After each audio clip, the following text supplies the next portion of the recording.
welcome to the Fangirl Society. First on our agenda this evening is the discussion of the Amazing Spider-Man 2 movie. Now, the critics did not seem to like it very much. But guess what?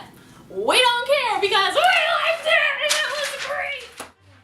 We don't care specifically because we're fangirls and we don't care about all that movie crap. Actually, I do, but not today.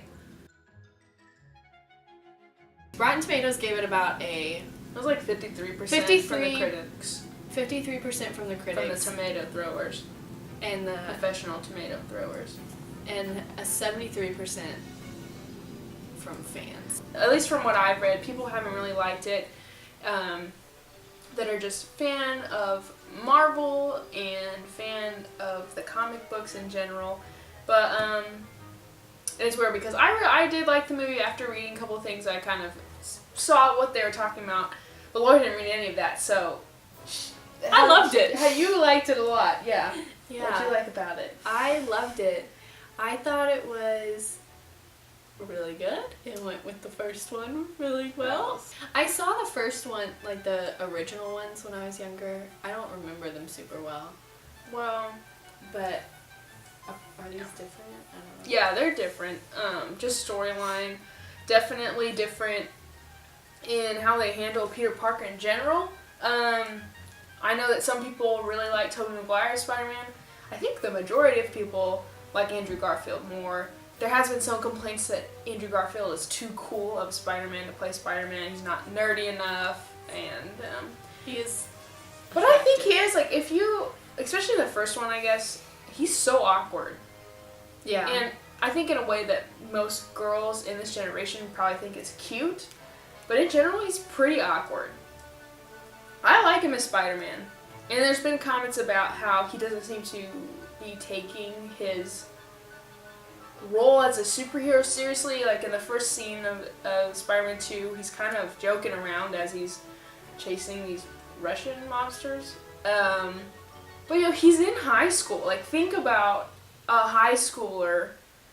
I mean, obviously Andrew Garfield's not in high school, he's 30 years old. But a high schooler fighting crime, like, maybe the only way he can handle it is being a goof about it. But he does the job. I don't think he doesn't care about the people. And clearly this movie's about finding that balance between being a hero and being a friend. Living, like, your other life, you know? And yeah. Where's, like, the cutoff between those two?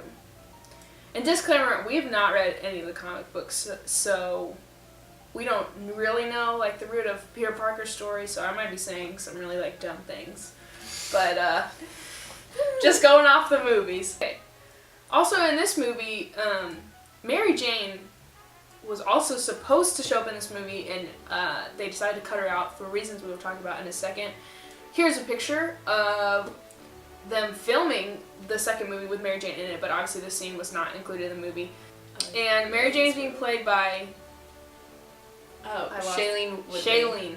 She's about to be in The Fault in Our Stars, and she was just in Divergent. And I don't know how I feel about her. We can't decide. I'm not real enthusiastic about it because I like Gwen Stacy a whole lot more than I like Mary Jane. Yeah. Just as a character, and I also... Yeah, because you know so much about them. Okay, I also tend to be... Actually, in the first movies, I really didn't like her. Yeah, I didn't like Mary Jane. I didn't like her.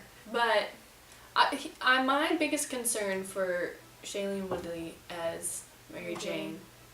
Well, okay, is the age difference, because she is 22 and Andrew Garfield is 30. And they look like they're not the same age. They don't relatively all. And they're supposed to be in college, yeah, right? I think Peter meets Mary Jane in college, if I'm correct. Once again, like I said, I didn't read the comic book, so I don't really know. But they're supposed to meet in college, and clearly she's college age, because I'm almost... 22-year-olds go to college. Shailene's actually college age, but then Andrew doesn't look anything like college age. I feel like each of them could pass for college students, but not together. Yeah. So... Ooh. We don't do that. That was awkward. People were worried about the movie because there's, you know, this poster was released and it kind of gave fans the idea that these three main villains were going to be in the movie throughout, even though the trailer kind of only hinted at the Green Goblin and Electro. And that's just a lot of villains to handle. And I thought that at some point, especially later in the movie when it started moving away from Electro to more Green Goblin's story. Yeah, as a viewer, an unknowledgeable viewer, it was a little complicated for me. Yeah. It's kind of sad, but there's a lot. No, I think it was a lot for me. of people. And Jamie Foxx did a great job as Yeah, Electro. and people were pumped about him, and then it kind of... he did a good job. He did a great job. But especially his transformation, that was really cloudy for me, and I was just like, especially just like with physics and electricity, and It was very confusing the whole time. I was like, so how is he doing? yeah, I how didn't is really this get his power going? at all. I was like, okay, obviously he has some control over electricity, but ooh, yeah, like when he would like fade and like become a mist, I'm like, I don't understand. That just might be us. I don't know. So- Maybe we don't understand physics very well. Yeah. I don't know. Andrew Garfield and Emma Stone have fantastic chemistry, and I love it. And they've been dating for like 3 years now. I'm trying to keep up. They've been dating for 3 years now, and I love them together, and I think they're great. And Emma Stone and Andrew Garfield are just cute, okay? Look at this picture. It is adorable. You cannot deny that. And so, and I know like some people, I think a lot of people like Emma Stone, and so then I think because a lot of people like Emma Stone, there's some people that don't want to get on the Emma Stone train, but you gotta get on the Emma Stone train. She's fantastic. She's great. Well, now we're heading into our spoiler section. If you have not seen Spider-Man 2, please do not continue, and hopefully if I figure out how to do this, you can click right here, hopefully, and it will take you to the end of our video after we're done talking about the spoiler section. Okay. The biggest spoiler that we wanted to talk about was Gwen Stacy's death. It was a rough moment. There's a comic, the night that Gwen Stacy died, there's a picture of her death scene, and it's similar as in the Green Goblin and Peter are fighting. In the comic book, it was a little different, but still absolutely tragic moment terrible. in theater. So sad. I cried. It was very sad. Yeah, those in Marvel movies, you know, you expect things where they die, but they don't really die, or they like wake up later, whatever. And it was very emotional.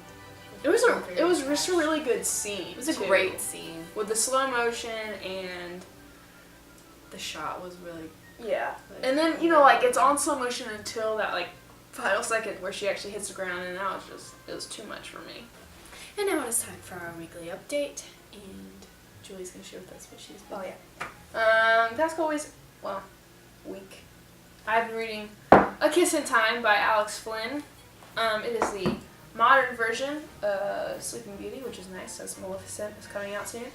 And it's also by the guy who wrote Beastly. It's interesting to see how you would do Sleeping Beauty, kind of modernly. That was not everyone I really liked to sleep in. Yeah, I'm not Beastly. My weekly update is I finished The Fault in Our Stars. Well, I read The Fault in Our Stars. I read it in like 2 nights. I highly recommend it. Yeah, see it before the movie comes out. Please read it before the movie comes out, just so that you That's know. always a rule. That's always going to be our In recommendation. everything. We will never tell you otherwise. Highly recommend it. Fantastic characters, fantastic wit and humor, and just a very great, well-written story.